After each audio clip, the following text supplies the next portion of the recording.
சபரிமலையில் உள்ள அழுதாநதி உருவான வரலாறு பற்றி உங்களுக்கு தெரியுமா? சபரிமலை யாத்திரை செல்லும் பக்தர்கள் 2 நதிகளில் புனித நீராடுவார்கள். ஒன்று பம்பா நதி, மற்றொன்று அழுதாநதி. இந்த 2 நதிகளும் உருவானதற்கு புராண கதைகள் உள்ளன.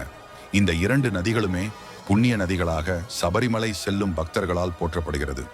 சபரிமலைக்கு செல்லும் கன்னிசாமிகள் கடுமையான காட்டு வழிப்பாதையிலேயே நடந்து சென்று ஐயப்பனை தரிசிக்க வேண்டும். மகிஷியை வதம் செய்வதற்காக அவளை தேடி சென்ற பொழுது இவ்வழியாகத்தான் ஐயப்பன் சென்றதாக சொல்லப்படுகிறது. அப்படி பக்தர்கள் இவ்வழியாக செல்லும் போது அழுதா நதிக்கரையில் ஓய்வெடுப்பது வழக்கம்.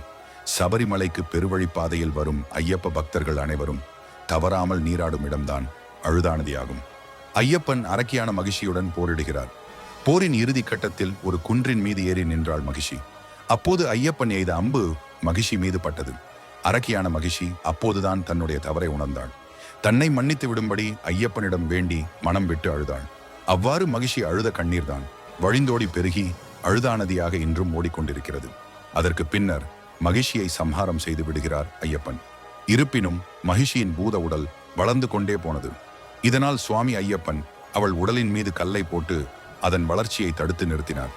இதை நினைவு கூறும் விதமாகத்தான் இன்றும் அழுதா நதியில் மூழ்கி நீராடும் கன்னிசாமிகள் அனைவரும் அங்கிருந்து ஒரு கல்லை எடுத்து அங்கிருந்து சுமார் 2 கிலோமீட்டர் தொலைவில் அமைந்திருக்கும் கல்லிடும் குன்று என்னும் இடத்தில் இருக்கும் குன்றின் மீது கல்லை எரிந்துவிட்டு செல்லும் வழக்கத்தை கடைபிடிக்கிறார்கள்.